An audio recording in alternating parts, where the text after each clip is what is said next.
अब मुझे आप ये बताएं कि जैसे इंडिया से उन्होंने कहा कि मैं बात करता हूँ ना चाइना से, दोस्ती करवाता हूँ तुम्हारी। हाँ। वो 1 घंटे बाद उनके ख्याल आया कि ये तो थर्ड पार्टी आ रही है बीच में, उन्होंने उससे तरदीद करी।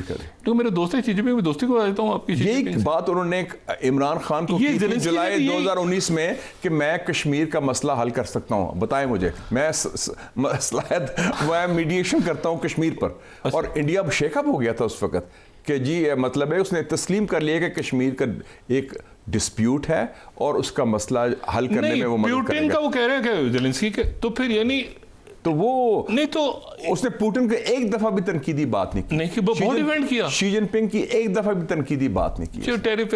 नहीं, वो तो चाइना के साथ करे, लेकिन शी जिनपिंग कहते हैं बड़ा जबरदस्त। नहीं, तो आपको ऐसा लगता है कि कोई, और ताइवान की बात नहीं की उसने अभी तक, ताइवान जिक्र ही नहीं किया। ताइवान गया मेरे ख्याल में ताइवान बिल्कुल, लेकिन चीन का कोई नहीं है ऐसा सोच कि वो कब्जा करे या हमला करे। अपने लोग हैं, वो पीसफुली करवा लेंगे, उसको मर्ज करवा लेंगे वो। अच्छा, लेकिन ताइवान जो है आपको लगता है कि ताइवान उनके कैलकुलेशन में नहीं आता है। तो ये मोनो डॉक्ट्रिन है, मोनो डॉक्ट्रिन तो नहीं, जेम्स मोनरो, ये उसको पता है कि ये स्फीयर आपका है। बड़ी बुनियादी बात जो तस्लीम की है ना, जो नई बात हुई है ट्रंप के दौर में, उसने तस्लीम कर लिया है कि अमेरिका सोल सुपर पावर नहीं, वाहिद सुपर पावर नहीं, ना उसकी वो हैसियत है। बल्कि मार्को रूबियो ने तो कह भी दिया कि we now live in a multipolar world. पहली दफ़ा मल्टीपोलर का लफ्ज़ एक अमेरिकन एडमिनिस्ट्रेशन ने इस्तेमाल की, यानी कि अब वो जो ज़माना था कि सिर्फ अमेरिका की बादशाही, वो ख़त्म हो चुकी है। This is a very big change in the world. इसका मतलब है चाइना और रूस और का रोल उन्होंने तस्लीम कर लिया है कि ये मुतबादल पावर सेंटर्स आ गए हैं। तो ये अक्कासी करता है, जैसे हम जैसे लोग तो कई सालों से कह रहे थे कि ये तब्दीली दुनिया में रहनुमा हो रही है, अमेरिका का जवाल हो रहा है और चीन का जो राइज है उसको अनस्टॉपेबल है, आप नहीं रोक सकते चीन को। और रूस का एक बड़ा मेजर फैक्टर भी है। तो लेकिन अब अमेरिका ने खुद ये तस्लीम कर लिया है। So we are heading towards a new situation जिसके इम्प्लीकेशंस मैं समझता हूँ बहुत सीरियस हैं और खुशाइंद है। मैं तो वेलकम करता हूँ। नहीं, अच्छा एक मुझे ये बताएं ना, ये जो बात उसने पुतिन से बात हुई, अब ये पुतिन से फटा कैसे शुरू हुआ था? फटा ऐसे शुरू हुआ था जैसे मैं समझता हूँ कि अमेरिका का ये नेटो जो भी 90s जो Soviet Berlin war, post Berlin war, उन्होंने एक्सपेंड करना जी वादा किया था। 1990 में 9 अक्टूबर को मीटिंग होती है अमेरिकन वजीर खारजा जेम्स बेकर और मिखाइल गोर्बाचोव की। वो कहते हैं कि अब जर्मनी को हम इकट्ठा कर, बर्लिन वॉल टूट गई है, we want unification of Germany. उन्होंने कहा हाँ, इस शर्त पर कि आप नेटो को एक्सपैंड नहीं करेंगे।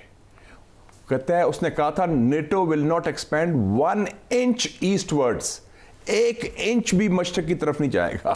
इंच क्या, वो तो सारे ममालिक मशरकी यूरोप के ले लिए उन्होंने, पोलैंड, हंगरी, चेक Republic, Romania, Bulgaria, Latvia, Estonia, Lithuania.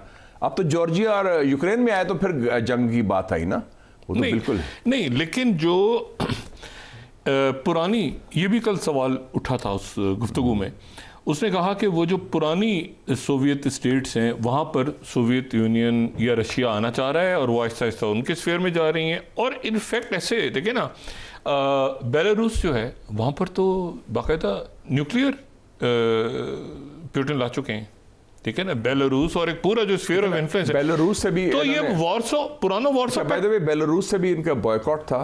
Trump administration का बंदा गया है, उनसे भी राब्ते बन गए। लुकाशेंको जो है बाय द वे, जो पाकिस्तान का भी बड़ा दोस्त है इंसिडेंटली और अच्छा बंदा है, वो 20 सालों से हुकूमत कर रहे हैं।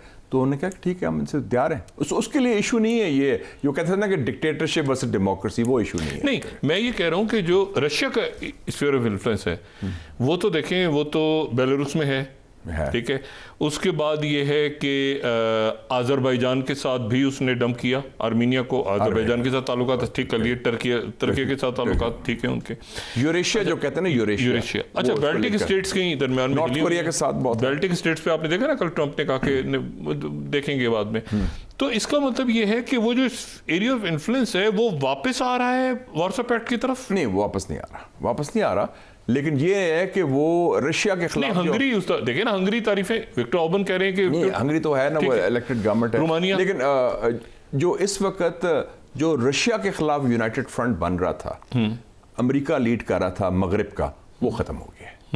जो रशिया के ये खिलाफ मुजाहरे और हाँ, ये नहीं, और वो elections और दुश्मन ये- है, इसको डिमोनाइज करो, इसको आइसोलेट करो। अब तो आज मैंने पढ़ा था कि बात हो रही है डायरेक्ट फ्लाइट्स की और बॉयकॉट खत्म करने की, तो वो तो खत्म हो गया। इन्वेस्टमेंट शुरू हो रही है। हाँ, इन्वेस्टमेंट शुरू, और अमेरिकन कंपनीज वापस आ रही हैं। सो एक बहुत बड़ी काया पलट की, so which is a very good. इसका मतलब है कि वो ये जो कुछ लोग कहते हैं जो रिवर्स किसिंजर की बात की, वो मुमकिन नहीं होगी। रिवर्स इस वक्त पैसेंजर ये है कि reverse किसी तरह passenger ये है से कि चाइना और रशिया की दुश्मनी क्या करवा था दो। कि डॉक्टर किसिंजर ने किया था कि सोवियत यूनियन, रूस और चीन को तकसीम कर दिया था, अलहदा कर दिया था। तो ये कहते हैं कि अब हम किसिंजर ने जैसे किया था, चीन को अपने साथ मिलाया था रूस के खिलाफ, हम रूस को अपने साथ मिलाएंगे चीन के खिलाफ। ये एक सोच है रिवर्स किसिंजर वाली। ये मुमकिन नहीं होगा। अब चीन और रूस का इत्तेहाद बहुत स्ट्रांग, बहुत करीबी हो गया। और याद रखें कि रूस कभी ट्रस्ट नहीं करेगा अमेरिकन एडमिनिस्ट्रेशन को, क्योंकि ट्रंप तो 4 साल के लिए है ना प्रेसिडेंट। 4 साल के बाद पता नहीं क्या होगा। तो वो अपनी सारे ये जो उनके साथ चाइना के साथ जो अंडरस्टैंडिंग है वो स्ट्रेटेजिक है, वो लॉन्ग टर्म है, और उनके जो मफादात हैं वो मुश्तरका हैं इस वक्त, नहीं। मॉस्को के और बीजिंग के। नहीं तो अगर ये दोस्तियां हो रही हैं तो फिर लड़ाई किसकी आपस में? यानी एक तो बात ये है ना कि अच्छी चाइना बात है, तो लड़ाई नहीं, चाइना लड़ाई की का बात- मुकाबला अमेरिका है ना। वो कंपटीशन है ट्रेड Competition है। और टेक्नोलॉजी पर। नहीं, मैं इसलिए कह रहा हूँ कि मोनरो डॉक्ट्रिन की बात मैंने इसलिए की, याल्टा की एक तो बात आपने कहा कि ऐसा मुमकिन है। याल्टा का मतलब ये हुआ कि तुम हमारे स्फीयर में ना हो तो हम तुम्हारे इलाके में ना जाएं। देखे ना पनामा पे जो हुआ है, लेकिन पनामा नहीं, कैनाल पे, अमेरिकन- तो चाइना ने बयान तो दिए हैं, लेकिन यह है कि वो मतलब बयान दिए। अच्छा, वेनेजुएला जो है वहां से बंदे छुड़ के चले गए आराम से मेदुरो के साथ, उधर भी वो मामला ठीक। अमेरिकन बालादस्ती की क्या क्या हकीकत में मोनरो डॉक्ट्रिन ने जन्म शुरू कर दिया नहीं, लेना? वो मैं नहीं समझ, लेकिन अमेरिकन बालादस्ती की बुनियाद क्या थी? मईशत, टेक्नोलॉजी और फौजी सलाहियत। मईशत में China has caught up, technology में दे हैव कॉट अप। फौज उनकी स्ट्रांग है, लेकिन वो फौज ऐसी फौज है अमेरिका की जो अभी कोई जंग नहीं जीत सकी। एशिया में जितनी जंगें हुई हैं, land war, Vietnam, Laos, Cambodia, Iraq, Afghanistan, Syria, सब, कोरिया, या वो न्यूट्रल हुए या हारे हैं। चंद रोज पहले बात की थी, मेरी किसी से बात हुई कि कोई डिप्लोमेट थे, उन्होंने कहा हम जंगें जीतने के लिए नहीं करते, हम जंगें इसलिए करते हैं कि वहां पर हम मौजूद रहें बाद में। मतलब ये अमेरिकन ने कहा था? ये बस एक मैं अमेरिकन की बात कर रहा हूं। वेस्टर्न डिप्लोमेट ने कहा, अमेरिकन ने तो कहा था ना वो कि जो नेटो से, वो तो बालादस्ती के लिए जंगें की उन्होंने थी। कहा जंगें हम इसलिए अमेरिका नहीं, अमेरिका तो और बात थी, वो इसलिए नहीं कि फौजी रखने के लिए, वो फेल हो गए ना अपने नहीं, उसने उन्होंने कहा कि कोई ना कोई वहां पे जो ब्रिटिश ओल्ड प्लेबुक थी ना, कोई ना कोई फड्डा छोड़ के जाओ तो बाद में आते रहो आते रहो आते रहो आते रहो। पता क्या जुड़े, अफगानिस्तान से भागे, वियतनाम से भागे। अच्छा, मुझे आप ये बताएं, आप ये कह रहे हैं कि याल्टा 2.0 हो सकती है। यस, हो सकती है। अच्छा, याल्टा 2.0 में फिर ये ट्रंप को लाइक करता है कि स्ट्रॉन्ग लीडर से डील करना और चंद ममालिक से डील करना। ये अलायंसेस वगैरह 27 ममालिक हैं, 29 जितने भी नेटो में, 31 हो गए हैं शायद, वो इनसे डील करना या बड़े आपको लगता है फौज में विड्रॉ कर लेगा? किसे? नेटो में अपनी कम करेगा? अभी उसको इतनी अहमियत नहीं देगा। अगर रूस से उनकी सुलह हो जाती है तो नेटो किसके खिलाफ है फिर? हाँ, तो वो तो अब तो नेटो ये भी कह रहा है, आर्मी यूरोप के बस की बात नहीं है, एक यूरोपियन आर्मी और नया लीडर चाहिए। मेरा ख्याल में यूरोप में एक ट्रेंड आ रहा है, फ्री वर्ल्ड लीडर, नहीं, राइट विंग का ट्रेंड आ रहा है। ये जो सारी लीडर्स हैं वो कहते हैं कि Hungary first, France first, Germany first, Britain first. अच्छा, अलायंसेस नहीं बनेंगे। यूरोपियन में इतनी सख्त नहीं है अलायंसेस की। तो अलायंसेस नहीं बनेंगे तो उधर गजा पे आए ना। गजा का जो सीज फायर है वो खत्म हो रहा है। बहुत इंपॉर्टेंट टर्निंग पॉइंट हुआ है, जो फलस्तीन के तूफान अल-अक्सा ने सारी चीज़ें तब्दील कर दी हैं। इस वक्त बड़ी क्लियर चॉइस है, अगर फ़लस्तीनी रियासत की तरफ हम आगे नहीं बढ़ते तो फिर जो मिडल ईस्ट का जो पॉलिटिकल ऑर्डर कैंप डेविड के बाद बना था वो कोलैप्स कर जाएगा। याद रखें, मिस्र भी भाग जाएगा कैंप डेविड से, उर्दन भी भाग जाएगा, तो तोड़ने के मुआहदा इसराइल से। ये याद रखें, इजराइल को बहुत बड़ी शिकस्त हुई है। उन्होंने ख्याल था कि हम हमास को ख़त्म कर देंगे,